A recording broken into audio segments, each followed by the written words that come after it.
Assalamualaikum warahmatullahi wabarakatuh. Bismillahirrahmanirrahim. Alhamdulillahilladzi hadana li hadza wa ma kunna linahtadiya laula an hadanallah. Alhamdulillahilladzi jama'ana li hadza wa ma kunna linajtami'a laula an jama'ana Allah. Asyhadu an la ilaha illallah wa asyhadu anna sayyidana Muhammadan abduhu wa rasuluh. Allahumma salli wa sallim ala sayyidina Muhammad wa ala alihi wa ashabihi ajmain, amma ba'du. Hadirin jamaah salat subuh rahimakumullah. Alhamdulillah, puji dan syukur kita panjatkan kehadirat Allah Subhanahu wa taala atas karunia nikmatnya kita telah melaksanakan salat subuh dengan berjamaah. Mudah-mudahan segala amal ibadah yang kita laksanakan senantiasa diterima oleh Allah Subhanahu wa taala. Amin ya rabbal alamin. Salawat dan salam semoga tetap tercurah atas Nabi kita, Nabi besar Muhammad sallallahu alaihi wasallam. Hadirin kaum muslimin rahimakumullah. Insyaallah Sabtu ini Sabtu terakhir di bulan Sya'ban kemungkinan, karena Kementerian Agama akan melaksanakan Ru'yatul Hilal itu pada hari Jumat ya. Pada hari Jumat, dan menurut hitungan ya, dalam ilmu falak, memang hari Jumat itulah hari ijtima atau konjungsinya matahari dan bulan, dan sore itu ketinggian hilal 3 derajat lebih, dan kesepakatan dari negara-negara Mabim itu awal bulan itu hilalnya 3 derajat di atas ufuk ya. Jadi kemungkinan insyaallah mudah-mudahan Allah menyampaikan umur kita bulan Ramadan kemungkinan besar mulai hari Sabtu, kemungkinan besar ya, tapi kita tunggu aja pengumuman dari pemerintah. Lebaran juga sama, Idul Fitri belum Ramadan udah Idul Fitri aja. Tanggal kemungkinan besar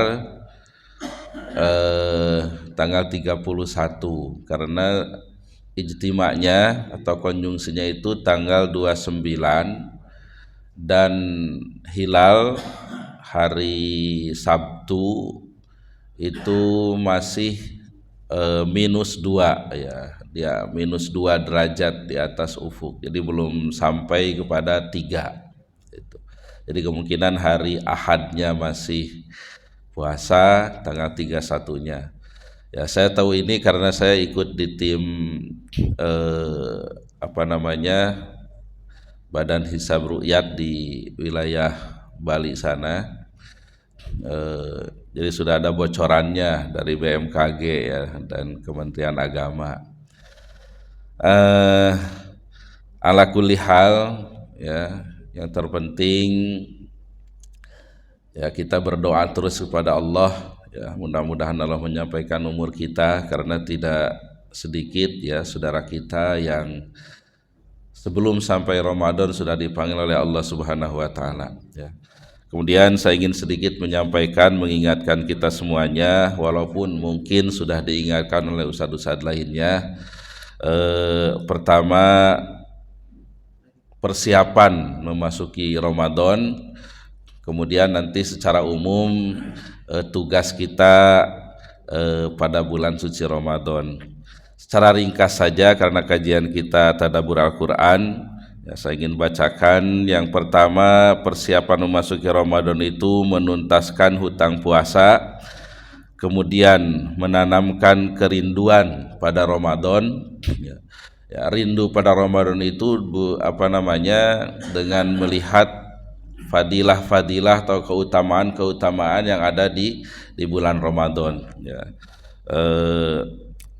Kemudian melakukan muhasabah ya, introspeksi diri, kemudian melakukan persiapan fisik materi, kemudian melakukan pemanasan itu dengan banyaknya puasa sunnah ya, karena Nabi SAW banyak melakukan puasa sunnah di bulan Sya'ban. Kemudian melakukan tarhib Ramadan, menyambut bulan Ramadan membenahi sikap terhadap puasa. Ya, jadi puasa itu jangan dianggap sebuah beban. Ya, ini kewajiban dari Allah Subhanahu Wa Taala, pencipta kita. Ya, Allah Maha tahu apa yang kita butuhkan, ya, untuk tubuh kita ini. Ya, dan banyak ya kajian-kajian dari sisi kesehatan dan sebagainya. Ya memang puasa ini ya, kalau orang barat itu dengan diet ya. Kalau kita ini puasa itu kebutuhan bagi badan kita ya, bagi tubuh kita. Ya, coba aja kita ketika awal puasa itu terasa badan kita itu apa bahasanya ya? Merefresh ya, merefresh karena membuang racun-racun yang ada di dalam tubuh kita ya. Jadi jangan dianggap sebuah beban ya, tapi kita anggap sebagai sebuah kebutuhan ya, dalam hal siklus kehidupan ini, sesuatu yang harus dilalui ya. Kemudian berdoa ketika melihat hilal, kemudian meluruskan niat puasa. Baik, itu diantaranya. Kemudian kewajiban kita nanti di bulan Ramadan, yang pertama saya ingin menyampaikan secara umum ya, secara umum ada sebuah hadis. Saya Al-Qur'annya tidak baca ya, karena sudah insyaallah nanti banyak dibahas juga oleh para asatid. Atakum Ramadan syahrun barakah fihi khairun yugsikumullahu fi fatanjilur rahmah wa tahutul khotoya wa yustajabud du'a.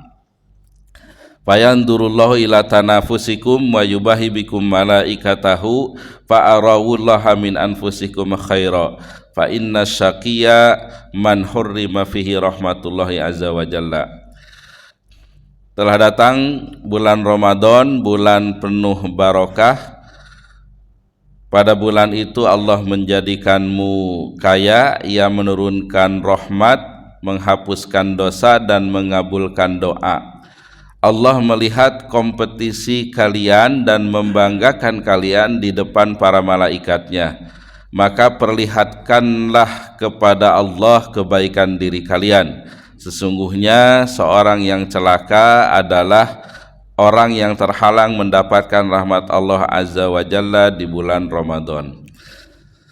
Yang ingin saya garis bawahi yaitu fayandurullahu ila tanafusikum. Nah, Allah ini bahasanya, Allah melihat kompetisi kalian. Nah, stressingnya di bulan Ramadan ya. Allah itu mah melihat kita setiap saat gitu. Tapi lebih khusus lagi, spesial lagi ya, Allah akan melihat kompetisi kita. Ya, kompetisi itu ya perlombaan dalam kebaikan. Nah, jadi tugas kita nanti di bulan Ramadan adalah berlomba-lomba dalam kebaikan. Makanya lanjutan hadisnya itu fa'arawullaha min anfusikum khaira. Perlihatkanlah kepada Allah itu kebaikan-kebaikan diri kalian ya. Jadi kita dituntut menunjukkan kebaikan kita kepada Allah dengan kompetisi. Semangatnya semangat kompetisi gitu. Nah, di antara semangat kompetisi itu ya, yang pertama dalam hal kebaikan selalu melihat yang di atasnya gitu. Yang di atasnya, orang kok bisa satu hari satu juz, ya, kenapa kita tidak? Gitu. Orang bisa jamaah tiap waktu, kenapa saya tidak? Gitu. Itu tandanya orang kompetisi dalam kebaikan, selalu melihat yang di atasnya dalam hal kebaikan, supaya timbul semangat begitu. Tapi kalau hal dunia jelas harus melihat itu yang di bawah ya, yang punya mobil lihat yang hanya punya motor dan seterusnya, supaya ada syukurnya ya, supaya ada syukurnya. Jangan kebalikannya ya, dalam hal ibadah lihatnya yang di bawah, nggak ada semangat gitu. Saya pernah cerita juga di sini, ada orang yang sholat sholatnya itu maghrib sama subuh aja gitu. Kenapa sholatnya maghrib sama subuh aja? Untung masih mau maghrib subuh. Tuh si anu mah Jumatan doang gitu. Yang Jumatan ngapa Jumat aja? Untung masih mau Jumatan. Tuh si anu mah Idul Fitri, Idul Adha aja sholatnya. Jadi nggak ada semangat. Kalau ibadah lihat yang di bawah gitu. Jadi itu yang pertama. Jadi selalu melihat yang yang di atasnya ya. Kemudian yang kedua punya target yang maksimal ya, punya target yang maksimal ya, kita harus sudah punya rencana ini target kita tamat Al-Qur'an ini berapa kali ini di Ramadan dan sebagainya ya. Selalu punya target yang maksimal. Karena itulah anjuran hadis ya, tersirat dalam hadis itu, is'alu al-firdaus al-a'la, mintalah kepada Allah itu surga firdaus yang paling tinggi ya. Jadi target kita itu target tinggi, paling tinggi ya. Ya, surga firdaus itu ya surganya para nabi, tapi kita harus punya cita-cita untuk masuki surga firdaus ya. Saya pernah cerita juga ya, perlombaan ini dalam hal kebaikan sudah dicontohkan oleh Abu Bakar dan Umar ya, dalam hal kebaikannya itu ya, salah satu ceritanya ketika kata Nabi di ujung kota ada orang yang perlu bantuan, kemudian Umar bergegas ke sana. Ternyata ketika sampai di sana Abu Bakar sudah ada duluan di sana membantu orang tersebut ya. Ketika Umar menafkahkan setengah dari hartanya dalam sebuah peperangan, Abu Bakar menafkahkan seluruh daripada hartanya ya, sampai Umar itu mengatakan kepada Abu Bakar, bahasanya itu la yasbiqoka ahad gitu, engkau ini tidak bisa dibalap, tidak bisa diduli oleh siapapun gitu, engkau selalu nomor pertama gitu ya. Nah ini jadi tugas kita nanti, kompetensi, semangat ibadahnya itu kompetisi ya, kompetisi ya, berlombaan dalam kebaikan ya. Kita akan dilihat ya, dinilai oleh Allah serius atau tidaknya kita di bulan Ramadan ini. Baik, kemudian saya secara ringkas juga menyampaikan kewajiban ya di bulan Ramadan. Al-Ghazali dalam Ihya Ulumuddin itu membagi dua kewajiban Ramadan itu. Yang pertama kewajiban ad-dhahirah, al-wajibat ad-dhahirah, kewajiban yang bersifat dohir. Yang kedua kewajiban yang bersifat batin ya, tidak dohir ya. Yang bersifat dohirnya yang pertama muraqabatu awali syahri Ramadan, memperhatikan awal bulan Ramadan. Kemudian an-niyah wala budda likulli lailatin bin niyah. Yang kedua niat ya, niat ini dilaksanakan setiap malam.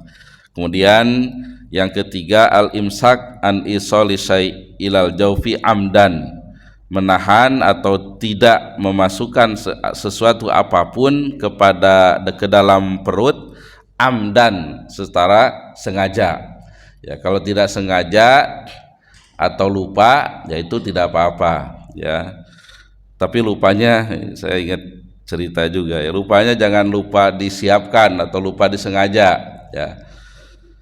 Seperti dongengnya si Kabayan ya, pernah dulu kalau nggak salah didongengkan ya. Kita ceritain lagi ya, jadi saya ingat dongengnya. Jadi si Kabayan itu kalau Ramadan tetap kalau ke sawah itu bawa makanan kan biasa ya, bawa makanan, bawa air dan sebagainya begitu. Ketika ditanya sama tetangganya, kenapa kamu Kabayan, ini kan bulan Ramadan bawa makanan segala macam? Ya siapa tahu lupa. Bahasa Sunda itu sugane poho. Jadi sudah disiap, jadi tidak seperti itu ya. Kemudian yang keempat al-imsak anil jima, tidak melakukan hubungan suami istri pada siang hari. Kemudian al-imsak anil istimna ya, tidak melakukan tidak mengeluarkan mani dengan sengaja. Kemudian al-imsak an ikhrajil qai ya, tidak menyengaja muntah ya. Kemudian yang bersifat batinnya, kewajiban kita itu godul basor ya, menundukkan pandangan. Kemudian hifdul lisan anil hadyan al kadzib wal ghibah ya, menghindari pembicaraan bohong dan menggunjing. Kemudian kafus sam'i anil isgo ila kulli makruh ya, tidak mendengarkan pembicaraan yang tidak disukai atau pembicaraan yang dilarang.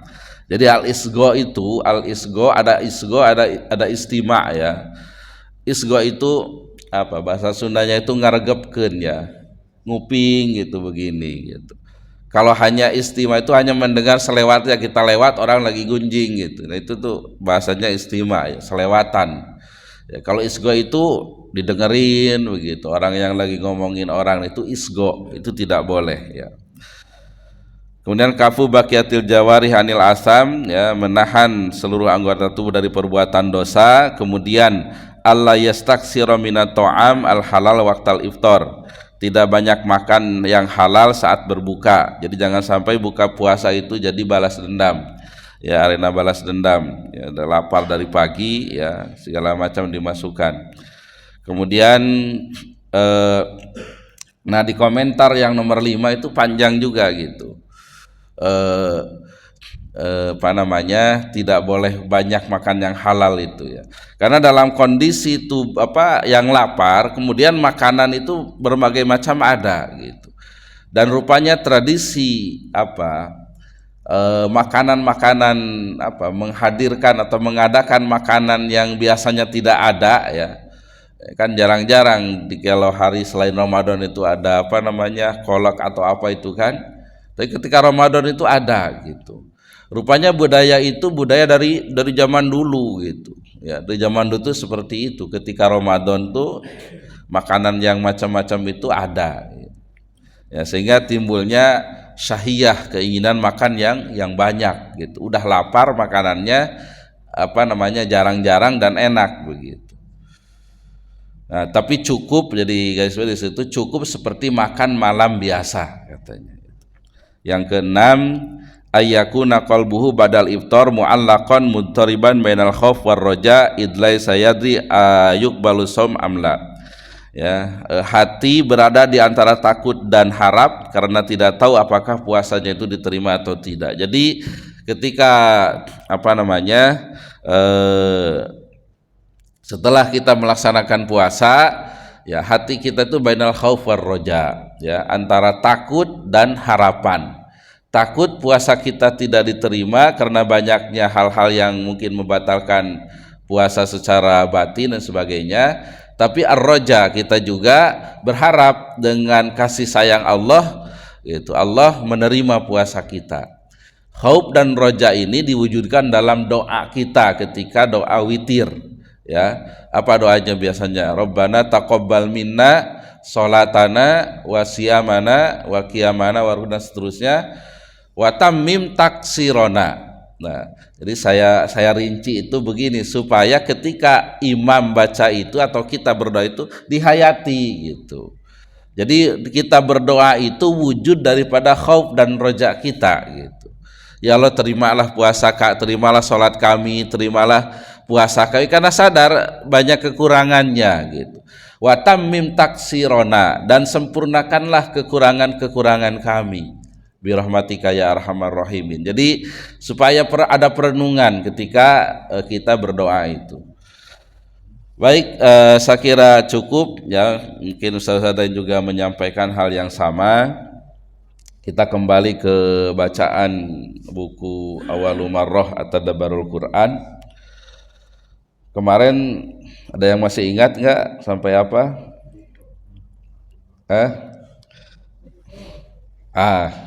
Setidaknya suratnya ingat.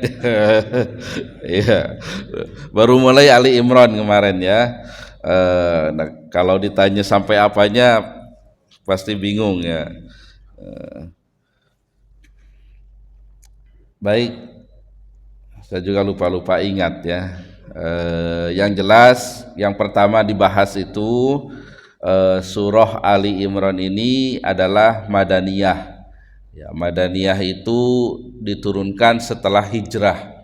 Jadi ada istilah surah-surah Makiyah atau ada surah Madaniyah.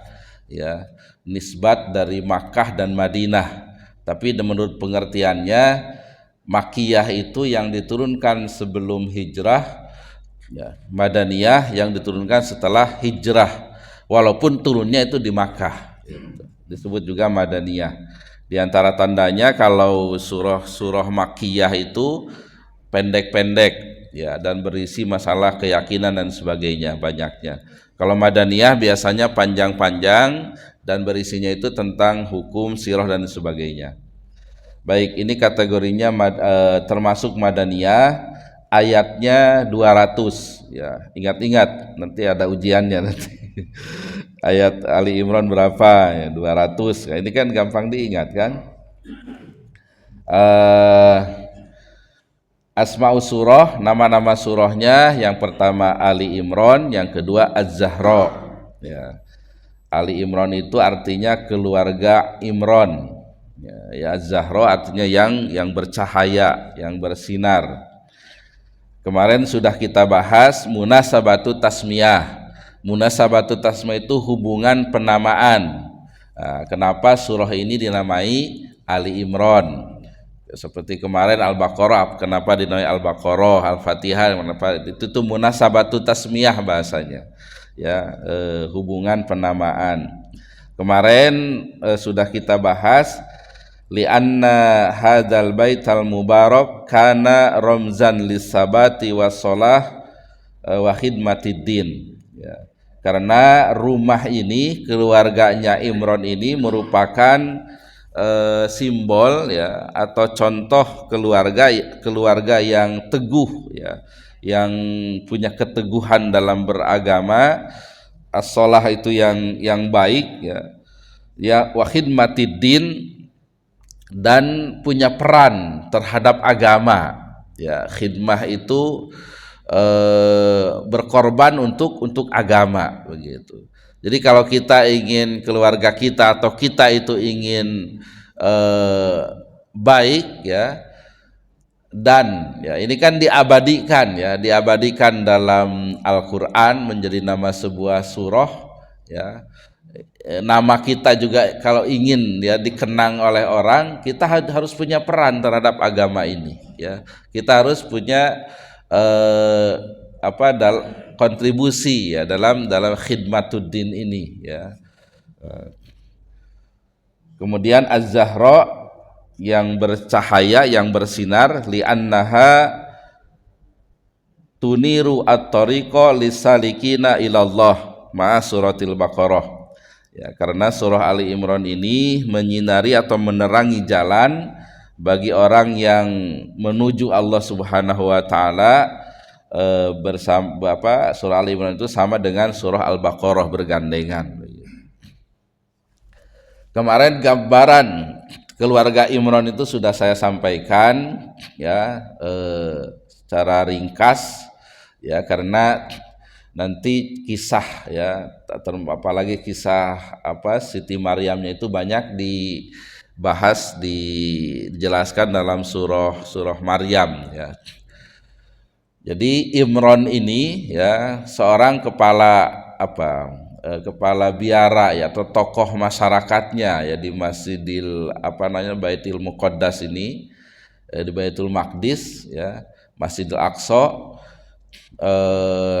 ya bahasanya biara atau tokohnya lah gitu, terkenal dengan kebaikannya ya, dengan kalau sekarang ini semacam ketua DKM atau apalah gitu ya, sampai usia tua tidak dikaruniai anak ya. Kemudian istrinya yang bernama Hannah ini melihat burung yang sedang memberi makan anaknya, ternyata senang gitu, dan dalam hatinya ingin seperti burung tersebut ya. Karena memang naluri manusia itu ingin punya keturunan ya, itu nalurinya ya. Sehingga ketika belum dikaruniai anak itu kan ada perasaan tersendiri ya, perasaan lain begitu, kayak ada sesuatu yang kosong gitu. Nah, sama Hannah ini nalurinya, keibuannya itu bangkit ya, pengen punya anak, kemudian berdoa kepada Allah ya, dikabulkan dan hamil. Nah, ketika hamil, suaminya ini Imran ini meninggal dunia. Kemudian doanya ya, secara ringkas dulu, Hannah ini pengen punya anak laki-laki, ya, pengen punya anak laki-laki, dan ternyata yang lahir adalah perempuan, ya, perempuan. Ya kadang begitulah hidup, ya, doanya ini diberi ini, begitu ya. Tapi itulah takdir Allah Subhanahu Wa Taala, ya. Kemudian karena Imronnya sudah meninggal dunia, anak ini Maryam ini diserahkan kepada rahib-rahib, ya, di Masjidil Aqsa itu, ya, siapa yang akan mengasuhnya. Ya, akhirnya semua pada berebut, ya, pada berebut siapa yang akan mengasuh Maryam ini, ya. Akhirnya mereka membuat undian, ya, membuat undian, undiannya unik gitu. Siapa rahib yang melemparkan kolam, yulquna aklamahum ayyuhum yakfulu Maryam, itu ayatnya, ya. Jadi pena itu pulpen dilempar ke sungai, ya, yang hanyut berarti tidak berhak gitu. Nah, yang dia melawan arah ke atas gitu, melawan arah pulpennya, nah dialah yang mengasuh. Dan ternyata yang pulpennya seperti itu adalah Nabi Zakaria. Zakaria. Istri Nabi Zakaria itu adiknya daripada Hannah. Itu. Jadi apa bahasanya? Jadi Nabi Zakaria ini ya kategorinya paman, ya, paman dari Maryam ini. Akhirnya dipelihara, ditempatkan di mihrab, ya, yang tinggi gitu. Kemudian ketika Nabi Zakaria masuk ke mihrab itu, ternyata di situ ada makanan, ya, di mana makanan itu umpamanya ini musim dingin, nah yang ada itu makanan musim panas gitu. Ketika musim panas yang ada makanan musim dingin, jadi kebalikannya gitu. Kalau kita kan musim hujan tuh biasanya durian, ya. Kalau musim panas itu biasanya semangka yang populer itu, ya, jeruk dan sebagainya. Karena itu memang yang dibutuhkan oleh tubuh kita, ya. Itulah settingan dari Allah Subhanahu Wa Taala. Gitu. Nah ini kebalikannya, musim panas adanya durian, namanya gitu. Nah ini sebuah keanehan dan makan itu sudah ada gitu. Ya, ketika ditanya dari mana, ya ini dari Allah begitu. Sampai akhirnya hunalika da'a Zakaria rabbahu itu, ya, karena Nabi Zakaria ini tidak dikaruniai anak sampai usia tua gitu. Ujiannya sama dengan Imran tadi gitu. Jadi dengan adanya peristiwa ini, ya, jadi Allah Maha Kuasa gitu, mengadakan sesuatu yang sepertinya tidak mungkin ada saat itu gitu. Ya, makanan musim panas kok adanya di musim dingin gitu. Dan tanpa diusahakan makanan itu sudah ada gitu. Dan ini nanti merupakan sebuah kehormatan kepada Maryam, ya. Nanti diberitakan kepada Maryam itu innallaha astafaki wa tahharaki wastafaki ala disail alamin. Jadi ada malaikat yang datang menyatakan bahwa Maryam, engkau ini perempuan yang terpilih, engkau disucikan, engkau terpilih dari antara perempuan-perempuan alam, perempuan dunia saat itu, ya. Dan nanti ada lagi bahasan tersendiri. Siti Maryam ini merupakan 4 perempuan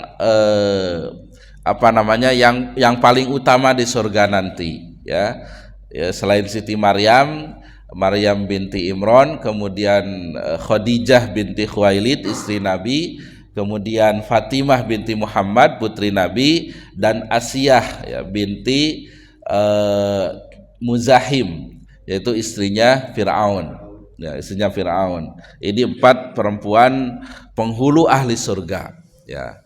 Nah, ini juga kita ngambil pelajaran, ya, kenapa mereka jadi penghulu ahli surga, ya. Gambarannya, ya, Siti Khadijah ini, ya, seorang janda kaya, ya, tercatat kekayaan 2/3 kekayaan Mekah itu milik Siti Khadijah, ya. Dengan menikahi Nabi, dengan dakwah, ya, hartanya ini habis digunakan untuk berdakwah. Ya, Siti Khadijah juga merupakan perempuan pertama yang masuk Islam dan banyak mendukung dakwah Nabi. Ya, memberi dukungan dan sebagainya, baik secara moral maupun secara material. Secara moralnya ketika Nabi dapat wahyu pertama, gitu kan, datang ketakutan ke rumahnya, ya, Siti Khadijah yang menghibur, ya, kalla la yuhzikallahu abada, ya, percayalah Allah enggak akan merendahkan engkau, begitu. Jadi diberi semangat Nabi itu, ya, sampai terkenangan dengan Siti Khadijah ini terbawa oleh Nabi walaupun Siti Khadijah itu sudah meninggal dunia, gitu. Ya, sering disebut-sebut namanya, ya. Nabi juga memotong kambing atau binatang itu diberikan kepada teman-temannya Siti Khadijah dan sebagainya, sampai membuat Siti Aisyah itu cemburu, begitu. Nah ini juga tugas ibu-ibu, ya, bagaimana suami itu bisa mengenang kita, bisa mengenang kita setelah, ya, mungkin duluan meninggal, gitu. Jangan sampai jadi penyesalan jumpa di dunia itu. Jadi ada kisah dari siapa itu, Ustaz Das'an kalau nggak salah yang cerita, kan, ustaznya ceramah kalau di surga itu nanti ketemu lagi sama istrinya, kan kumpul lagi. Masa sih Ustaz, katanya, saya ketemu lagi sama istri saya, katanya surga itu penuh kenikmatan, tapi kok saya jumpa lagi, saya di dunia ini cukup menderita dengan istri saya, masa menderita lagi. Dan jangan sampai jadi seperti itulah, gitu. Ya. Itu gambaran Siti Khadijah. Kalau gambaran Siti Fatimah itu, ya, digambarkan dalam kitab Tarojum itu, ya, pernah Siti Fatimah ini tidak makan 3 hari, ya, mungkin hanya minum saja, gitu, sampai pucat mukanya. Ketika ditanya oleh Ali suaminya, kenapa seperti itu? Ya, saya tidak makan 3 hari, katanya. Terus kenapa nggak ngomong gitu, nggak cerita gitu. Nah, Siti Fatimah menyatakan ketika malam perkawinan itu, malam pertama, ayahku yaitu Nabi Muhammad SAW memberikan wasiat amanah kepadaku, mengatakan, wahai Fatimah, kalau Ali bawa makanan maka makanlah, kalau tidak bawa makanan engkau jangan minta, begitu. Itu doktrinnya, gitu. Jadi kalau suaminya bawa ya dimakan, kalau enggak ya enggak minta, begitu. Kan luar biasa, ya. Mungkin enggak ada perempuan level seperti Siti Fatimah ini sekarang ini, ya. Nah, ya, mungkin kalau istri sekarang kan tidak sesuai pesanannya aja udah marah-marah, begitu. Nah, kemudian cerita lainnya juga bagaimana Siti Fatimah menanggung penderitaan hidupnya, ya, menumbuk gandum, ya, dengan sambil menggendong anaknya, ya, ya, sampai Nabi pun merasa kasihan, ya, dengan keadaan Siti Fatimah ini, ya. Sampai akhirnya dalam tanda petik mau nyerah, begitu, Siti Fatimah ini, ya, mau minta pembantu kepada ayahnya, kepada Nabi SAW.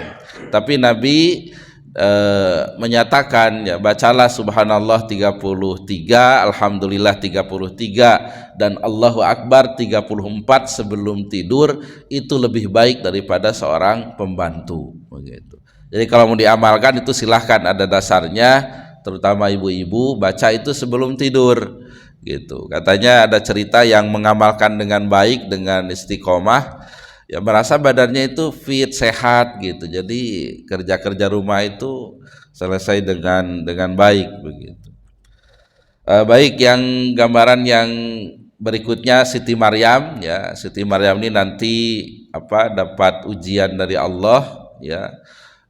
Dikenal dengan perempuan yang baik, yang suci, yang bersih, tapi ternyata punya anak, ya, punya anak.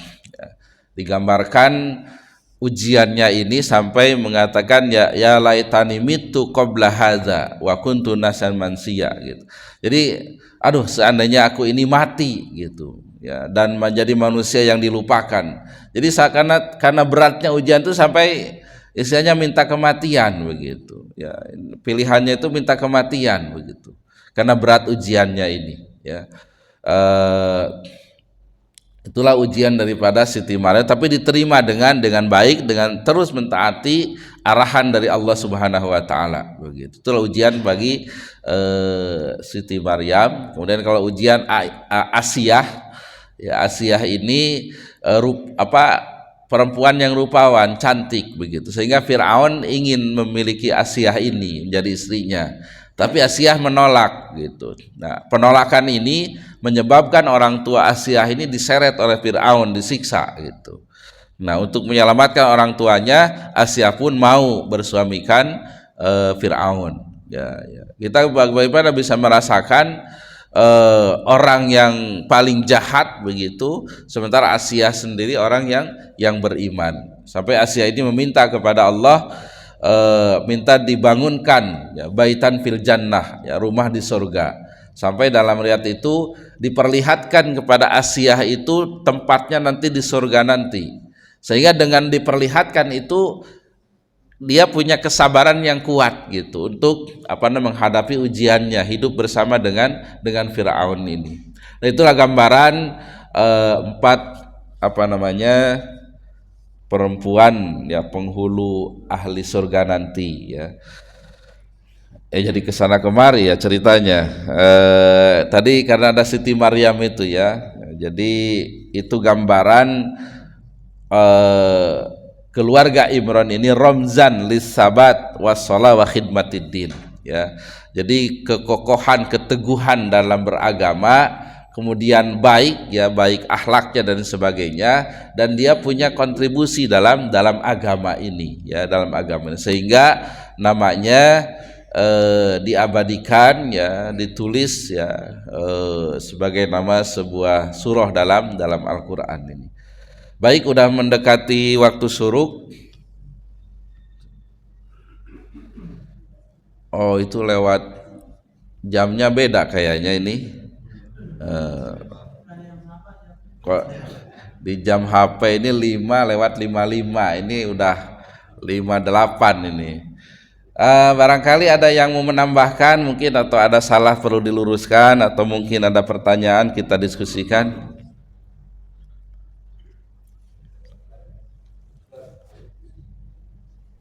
Biasanya sebelah kiri parahnya. Oh iya, saya jadinya di sini.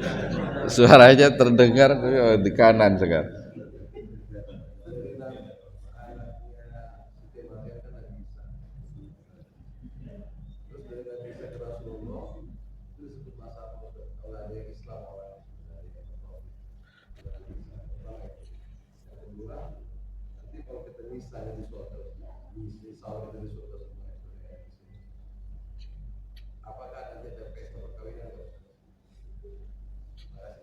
Ya. Kalau masa dari ya Nabi Isa ke Nabi Muhammad sallallahu alaihi wasallam ya, ada, saya lupa istilah masa fatrah atau apa ya. Jadi masa kekosongan dari risalah gitu. Ini juga nanti jadi perdebatan khilafiyah ya. Nanti ada khilafiyah, jangan aneh karena memang ada hadisnya. Maksud saya khilafiyah itu apakah orang tua Nabi itu masuk surga atau tidaknya ya.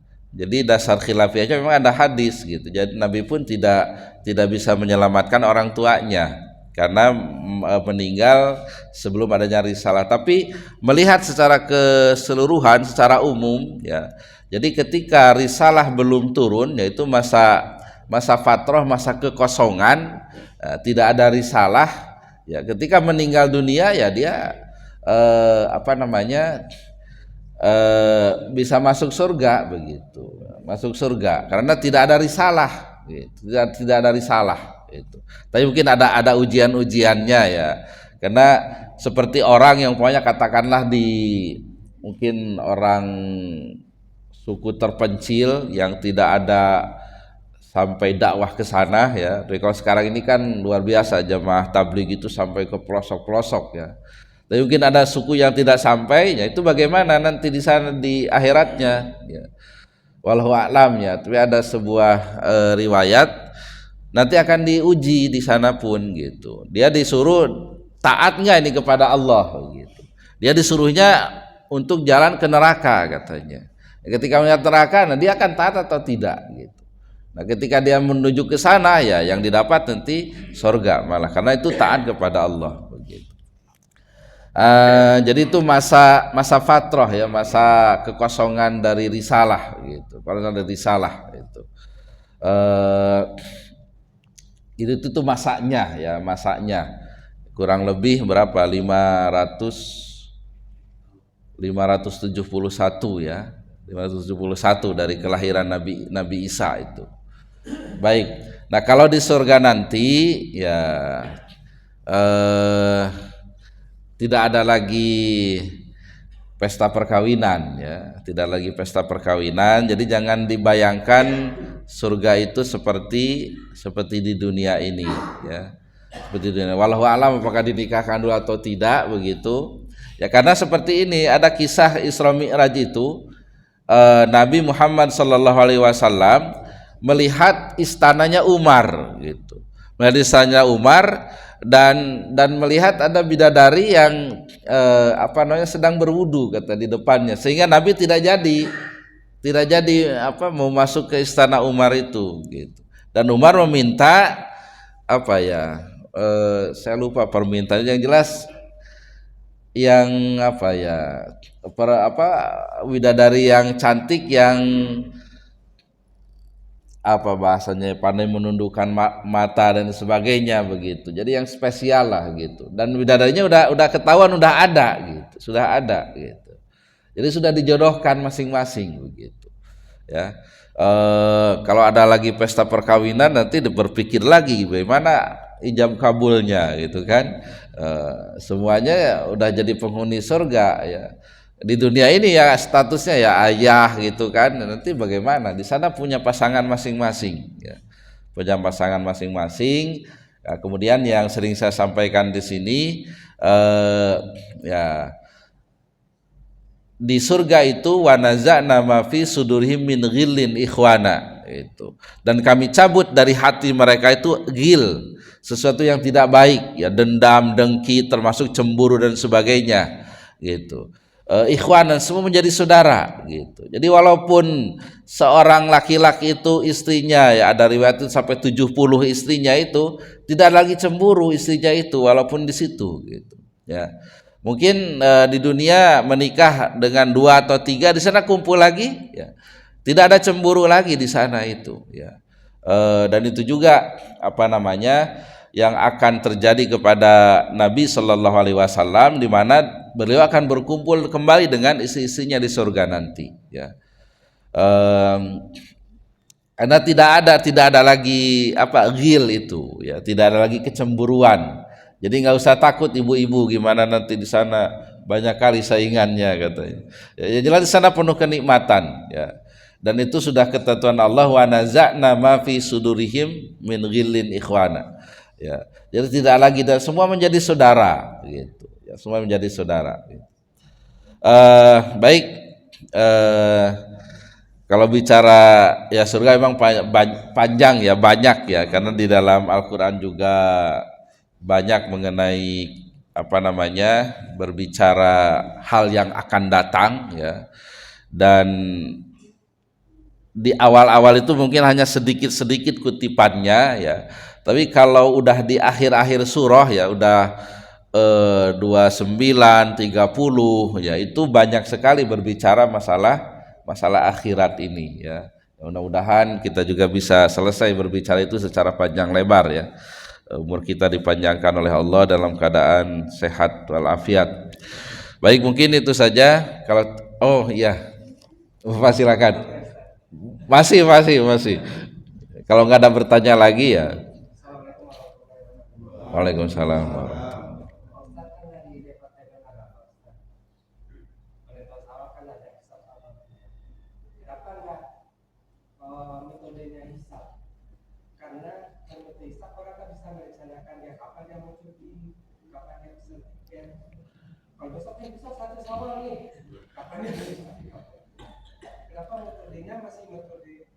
ru'yah. Ya.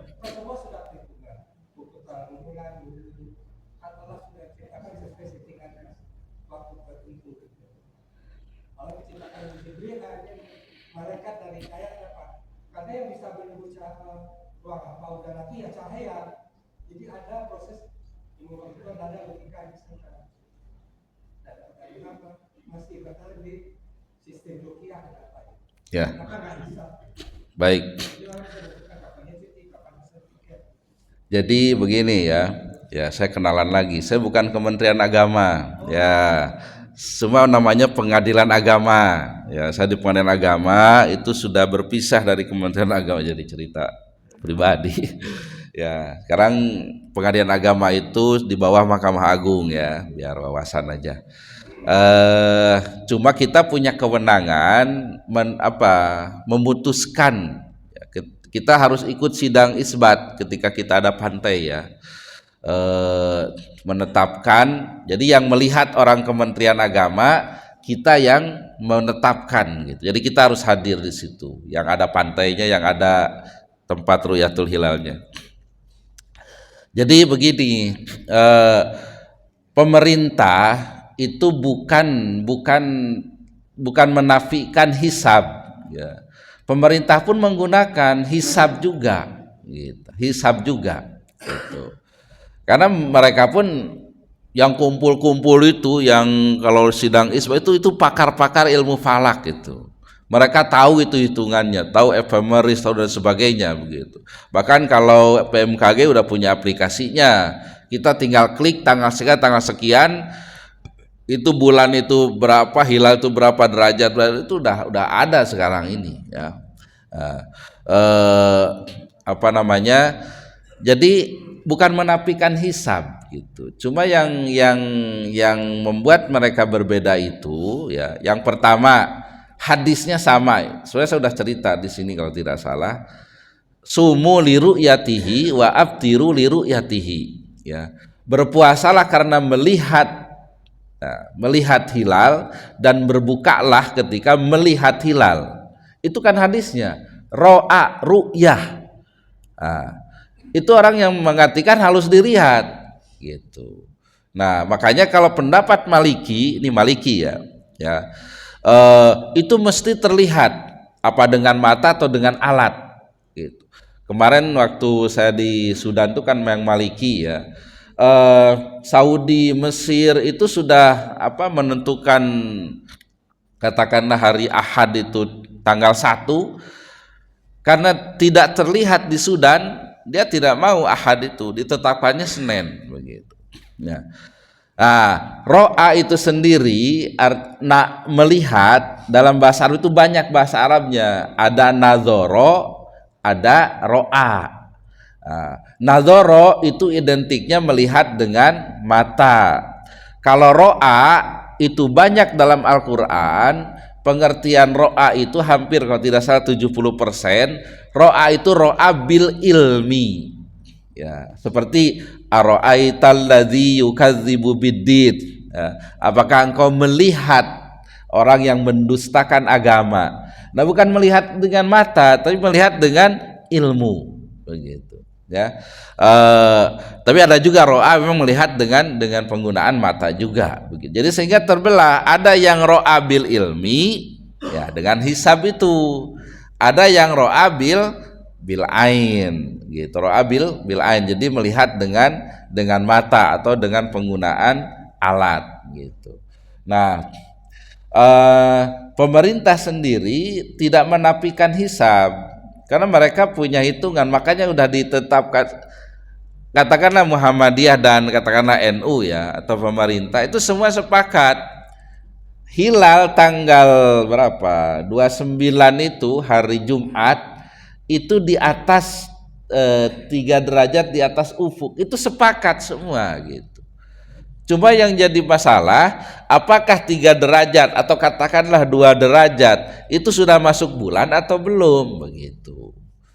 Nah, disepakatilah kalau konvensi Turki itu harus 4 derajat di atas ufuk. gitu. Tapi kalau mabim kesepakatannya 3 derajat.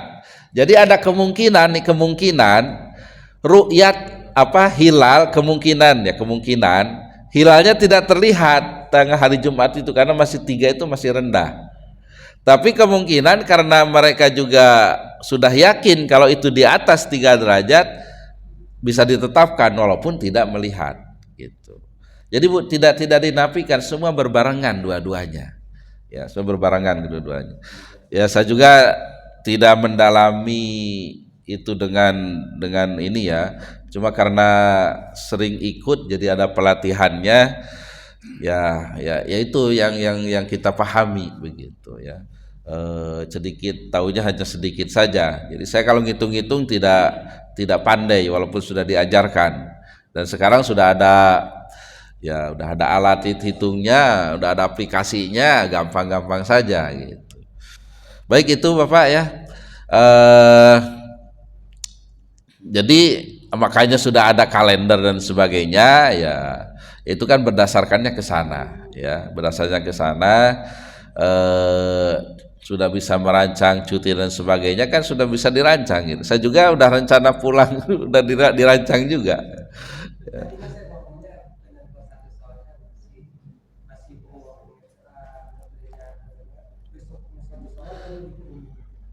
Oh ya, emang itu sudah regulasinya. Seluruh bukan di Indonesia saja, di luar negeri juga sama. Ya, ada ru'yatul hilal ya.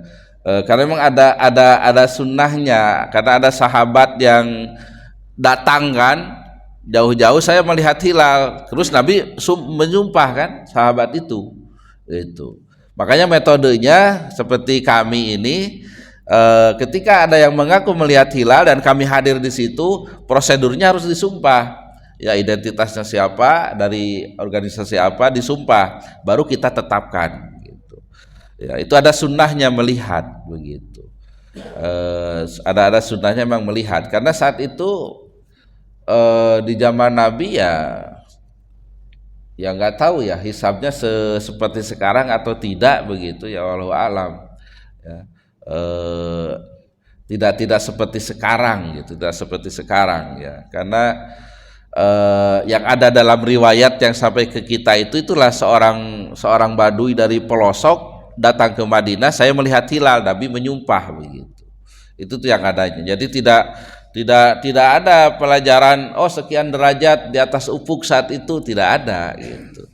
Makanya wajar kalau terjadi khilafiyah sampai ke sekarang ini ya. Dan khilafiyah ini akan terus sampai nanti yaumul kiamah ya. Yang penting kita paham kedua-duanya ya. Baik ya, kalau masalah pilihan itu silahkan ya, keyakinan masing-masing ya. Apakah yang ikut metode hisab ya dengan ru'yat bil ilmi ya, atau mungkin dengan ikut pemerintah ya, silahkan saja ya, itu terserah keyakinan masing-masing ya. Karena semuanya punya dasar ya. Baik, saya kira sudah cukup, mudah-mudahan ada manfaatnya. Kita akhiri dengan berdoa kepada Allah Subhanahu wa taala. Kita doakan saudara kita yang sedang sakit, mudah-mudahan lekas disembuhkan dan diberi kesabaran oleh Allah Subhanahu wa taala. Anak-anak kita menjadi anak-anak yang soleh, yang solihah, diberi Allah ilmu yang bermanfaat, umur yang panjang, mengabdi kepada Allah, berbakti kepada kedua orang tua. Mudah-mudahan umur kita juga dipanjangkan oleh Allah sampai di bulan Ramadan, dan mudah-mudahan semua maksud baik kita dijabah oleh Allah Subhanahu wa taala. Li hadhihi niyah wa li kulli niyatin shalih barakati al-Fatihah. A'udzubillahi minasyaitonir rajim. Bismillahirrahmanirrahim. Alhamdulillahirabbil alamin arrahmanir rahim maliki yaumiddin. Iyyaka na'budu wa iyyaka nasta'in. Ihdinas siratal mustaqim. Siratal ladzina an'amta 'alaihim ghairil maghdubi 'alaihim waladdallin. Bismillahirrahmanirrahim. Alhamdulillahirabbil alamin hamdan yuwafi ni'amahu wa yukafi'u mazidah. Ya Rabbana lakal hamdu kama yanbaghi li jalali wajhika wa 'azimi sultanika. Allahumma shalli ala Muhammad wa ala ali Muhammad. Allahumma ighfir lana dzunubana wa liwalidina warhamhuma kama rabbayana shighara. Allahumma ij'al jam'ana hadza jam'an marhuma wa tafarruqana min ba'dihi tafarruqan ma'suma. Rabbana la tada' lana dzanban illa ghafartah wa la hamman illa farajtah wa la daynan illa qadaitah wa la maridan illa syafaitah wa la 'aiban illa satartah wa la hajatan min dunya wal akhirati illa qadaitah ya arhamar rahimin. Rabbana hab lana min azwajina wa dzurriyyatina qurrata a'yun waj'alna lil muttaqina imama. Rabbana atina fid dunya hasanah fil akhirati hasanah wa qina adzabannar. Wa sallallahu ala sayyidina Muhammadin wa ala alihi wa sahbihi wa sallam. Subhana rabbika rabbil izzati amma yasifun, salamun alal mursalin walhamdulillahi rabbil alamin. Subhanakallahumma bihamdika asyhadu an la ilaha illa anta astaghfiruka wa atubu ilaik. Alhamdulillahi rabbil alamin. Assalamualaikum warahmatullahi wabarakatuh.